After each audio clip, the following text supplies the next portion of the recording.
Let me share with you one of my favorite investor strategies that I've witnessed an investor that I work with use before.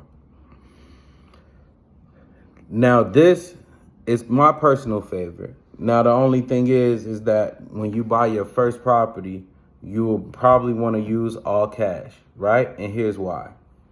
You buy your first property all cash, right? You buy the property, you rehab it. I know what you're thinking.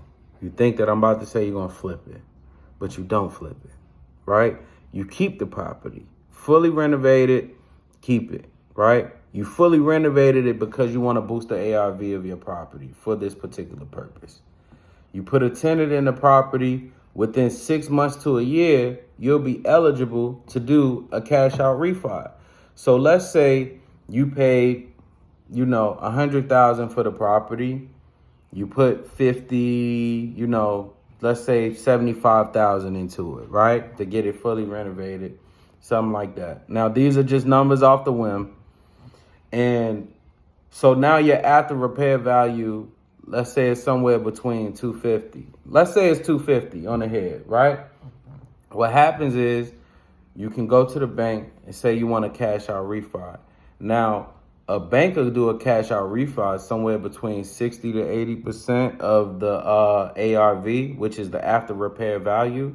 So you can basically put yourself in a situation where on your cash out refi, you'll get more money back on the cash out refi than you actually put into the property in total, right?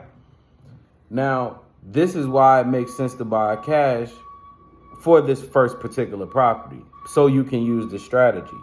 You do a cash out refi, so now, okay, we'll give you 80% of 300,000, right? That got to be somewhere between 240, 260. I don't got my phone and my calculator, so it's just off the head, right? So we'll give you 80%. You take the cash, right? What's going to happen is, since you already got a tenant in there, when your payment increases, then your tenant is still going to cover majority of that increased payment. You take the cash and then you go buy you another property, preferably a property in the same neighborhood. Do you not know the legitimacy of going to someone's house and saying, yeah, I bought a house I bought a house right around the corner. I bought a house right there on the same street. So if you entertaining a seller in this instance and they looking to sell their house, it gives you so much more validity if you say, hey, yeah, I own a house right down the street on XYZ address.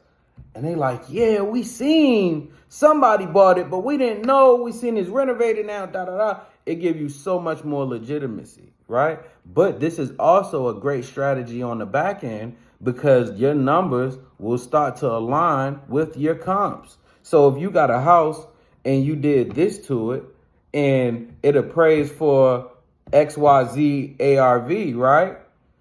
You go get another one at around the same number, you're going to hit the same way. You just rinse and repeat over and over and over again. And I have witnessed an investor almost buy up a whole neighborhood by themselves, one house at a time, using this strategy. Let me not over exaggerate. It might have been like 5 or 6 houses in that same neighborhood, but still, you know what I mean?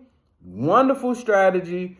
Just throwing a few nuggets out there based on experience. And I personally think that this may be one of the best investment strategies to create wealth long term, because you're leveraging your assets to basically get more assets.